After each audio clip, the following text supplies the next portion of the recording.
Saber, entender, compreender, conhecer, descobrir, ouvir. Bandeirantes acontece.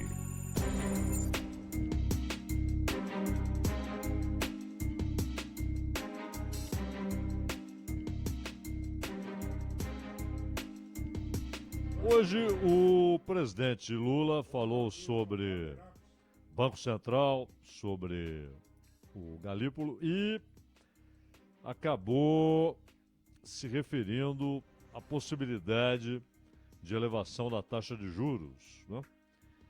E aí, bem a maneira do Lula, né? Ele disse, bom, se ele chegar para mim e falar tem de aumentar a taxa de juros e tal, ótimo, o que eu vou fazer?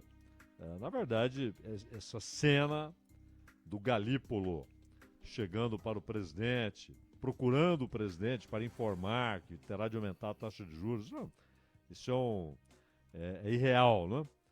Não é por aí. Ele não tem de falar nada com o presidente. Essa é uma decisão que não é tomada exclusivamente pelo presidente do Banco Central. Todo mundo se lembra que no primeiro semestre deste ano houve um 5-4.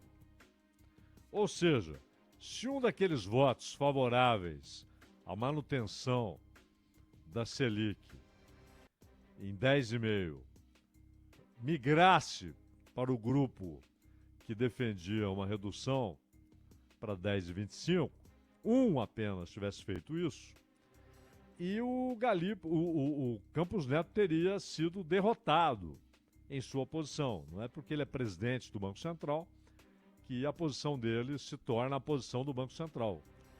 Vai para a votação. Vale para o Campos Neto, valerá para seu sucessor, que ainda não é o Galípolo. Aliás, ocorreu um, digamos, incidente. Como o Brasil não tem problemas, né?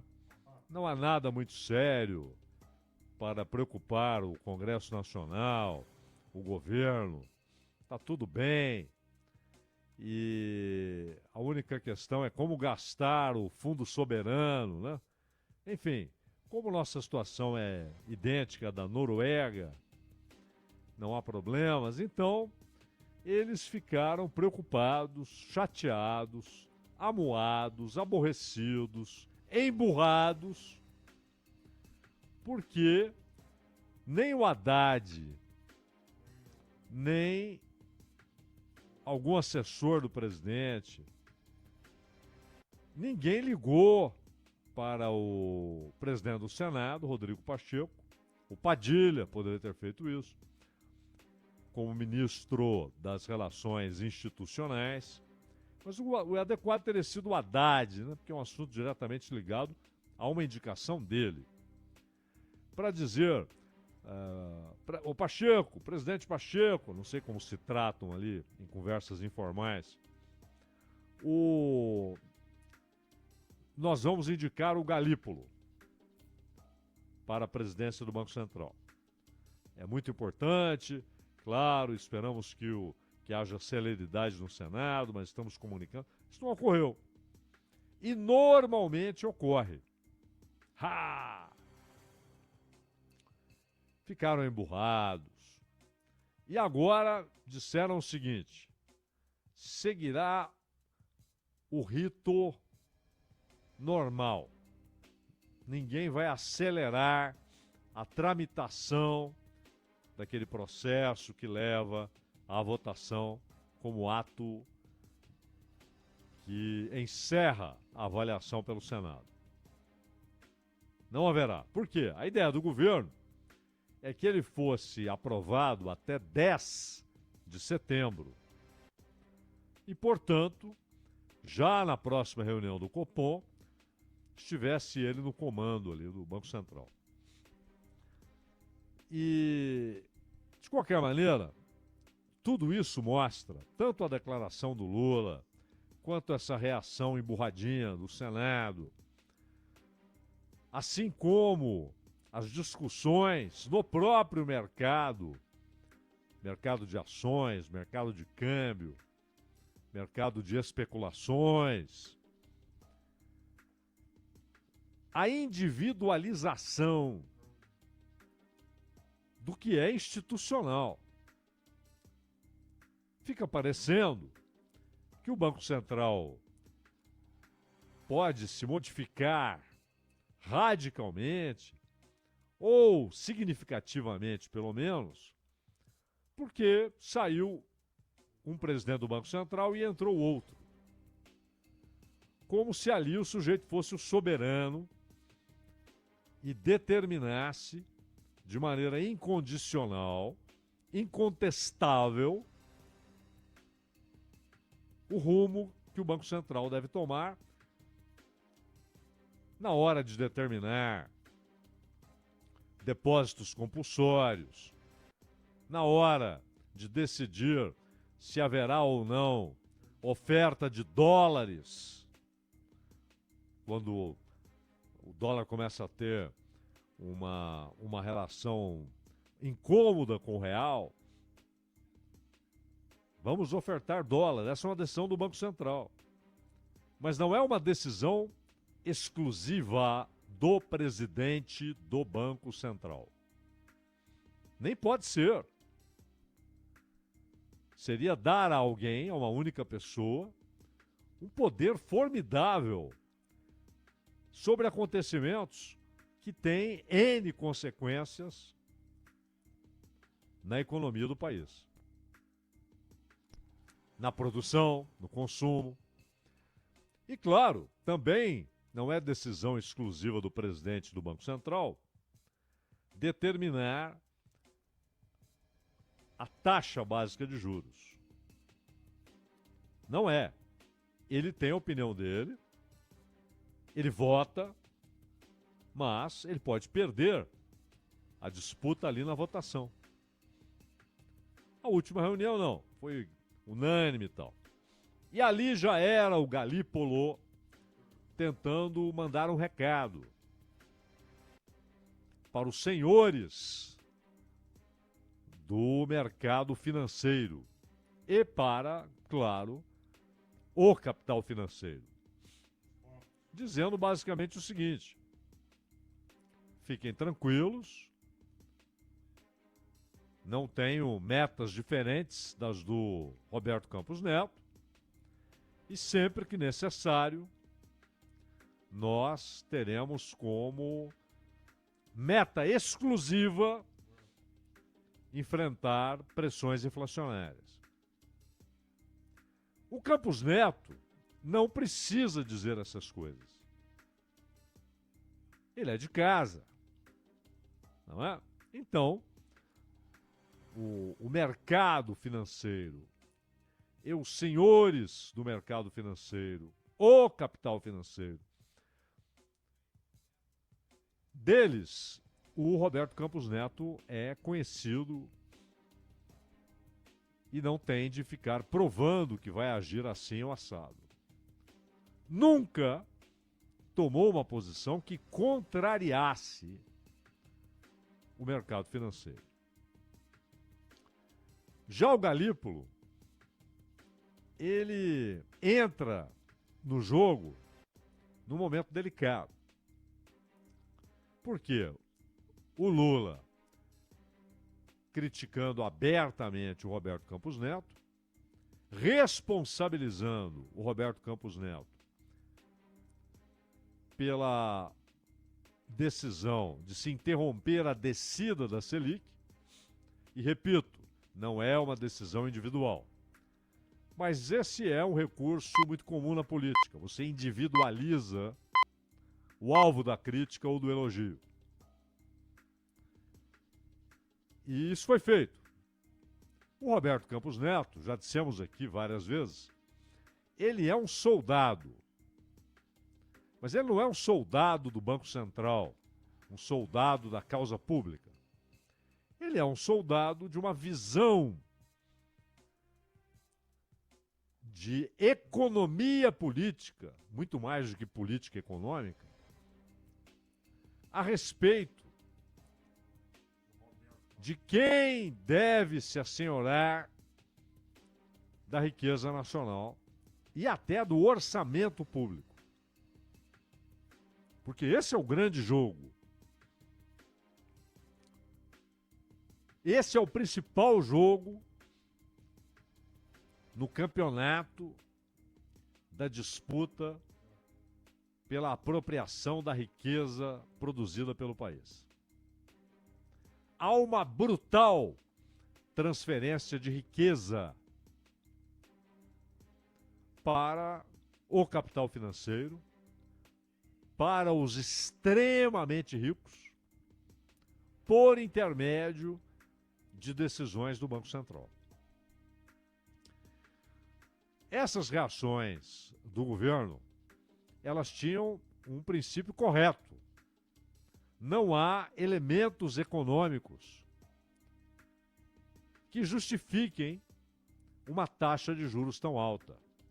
Porque o que importa é a taxa real, ou seja, Selic menos inflação.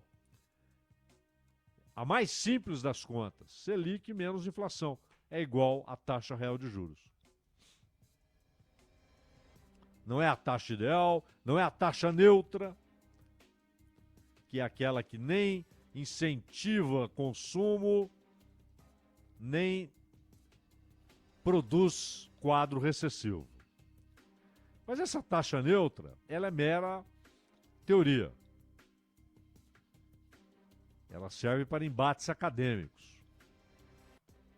Porque, na verdade, é fácil dizer não incentivar o crescimento do consumo. Siga adiante, vá para a consequência. Não incentivar crescimento do consumo, na prática, significa reduzir o consumo. Não existe a taxa ideal. E a redução de consumo significa redução de demanda. O comércio vende menos, compra menos. A indústria vai vender menos, comprar menos. Os fornecedores comprarão menos. O quadro econômico já se torna menos atraente para quem queira, quem quer, quem pretende investir em produção, em economia real. E, obviamente, juros altos significam uma situação, um ambiente que atrai capital para papéis, para o rentismo, sem dor de cabeça, poucos impostos, possibilidade, inclusive de driblar os impostos, não tem preocupação com folha de pagamento, com imposto sobre folha de pagamento, com custo da eletricidade, das fontes energéticas para funcionamento da fábrica, ou o preço do adubo ou do óleo diesel na produção agrícola. Não tem preocupação. Tem o retorno remunera bem o capital, talvez até a atividade produtiva remunerasse mais. Mas ela é cheia de riscos. Cheia de riscos. Imponderáveis. Situações que não são controláveis e às vezes não são previsíveis. Situações internacionais que mudam rumos da economia, consumo menor do que o esperado quando a capacidade de produção foi definida. Produzir, trabalhar é algo que porta muitos riscos. É quando o trabalhador e aquele que investe capital em produção deve se lembrar da frase do Guimarães Rosa, né? Que viver é perigoso. O rentismo não. Rentismo não. E com o juro alto, e mais, começam as operações. O sujeito vai lá no Japão, pega capital, ou vai na Alemanha, pega capital, com juros muito baixos, às vezes sem juros. Pegou 1 milhão, daqui a um ano devolve 1 milhão. Traz esse dinheiro para o Brasil, e esse traz é uma operação virtual, né? Ele não vem com um container cheio de dinheiro. E aplica a 10,50. É muito fácil remunerar o capital e engordá-lo dessa maneira. Simplesmente circulando o capital tomado, não é nem capital pessoal, ele foi tomado onde não há juro, ou o juro é ínfimo, insignificante, e vem para cá e aplica. Hoje os Estados Unidos ainda atraem, e agora há uma grande interrogação, porque os últimos dados da economia americana mostram um crescimento superior ao esperado e houve uma redução no pedido de seguro-desemprego. Então fica essa dúvida, o que vai fazer o Banco Central lá? Mas, numa entrevista a Juliana Rosa, o Galípolo, ele se apresentou como uma espécie de síntese. Só que é a síntese de uma falsa dialética, com a qual o Brasil convive há 60 anos. Desenvolvimentismo ou monetarismo. Rigor fiscal ou investimento público em infraestrutura e em programas sociais. Como se essas coisas fossem excludentes. Sabe aquela pergunta? Você prefere que o seu time jogue bem ou vença? É um falso dilema, né?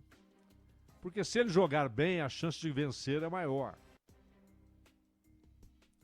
E esse falso dilema, como se fossem incompatíveis políticas desenvolvimentistas e rigor para evitar expansão excessiva da base monetária. Controle de gastos, evitar gastança com dinheiro público, isso é uma obrigação até moral de quem lida com dinheiro público. É uma obrigação moral.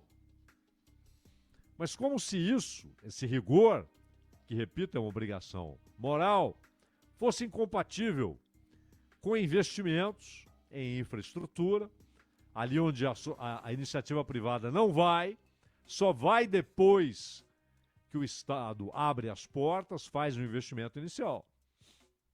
É assim no mundo inteiro. Foi assim para surgir a internet. Dinheiro público dos Estados Unidos. Não há dúvida. E aí todo mundo bate palma. Mas aqui não pode investir em rede de esgoto. Pô. E o Galípolo, na entrevista à Juliana Rosa, ele se apresenta como uma espécie de síntese. Ele é desenvolvimentista, mas ele também ama privatização. Mas não é síntese de nada. A questão chave é a dívida pública. Porque a dívida pública é que nos leva ao debate adulto, sério, a respeito do déficit que interessa, o déficit nominal. Mas fica o governo, o Congresso, o Campos Neto, o Galípolo, os acadêmicos, o jornalismo econômico, discutindo déficit primário. O déficit nominal é a questão. A dívida pública é a questão. Isso não será resolvido, então nada disso será resolvido. Não haverá investimento desenvolvimentista Essa discussão tinha razão de ser na época do Celso Furtado, porque o Brasil buscava caminhos, era um país que começava a se industrializar para valer. Hoje, a questão-chave é: a ordem econômica brasileira produz o quê? E mais, o Lula falou hoje sobre soberania quando falou do Elon Musk. Soberania é vital. Mas o Brasil tem sido, de fato, soberano em suas decisões econômicas? Porque quando a gente fala em capital financeiro, é inclusive capital financeiro internacional, é o seu vínculo de berço com o imperialismo. E imperialismo é o antônimo de soberania. E o Brasil tem adotado, e nós vamos voltar a falar disso muitas e muitas vezes, tem adotado uma política de concessões que ferem a sua soberania. E usa, às vezes, a ideia de soberania para não comentar o golpe de Estado no Peru. Aliás, não sei o que o Lula tem conversado com a presidente do Peru, que só está na presidência por causa de um golpe de Estado, a respeito da Venezuela. Aí não tem soberania. Aí não tem. Aí soberania deixa de ser parâmetro.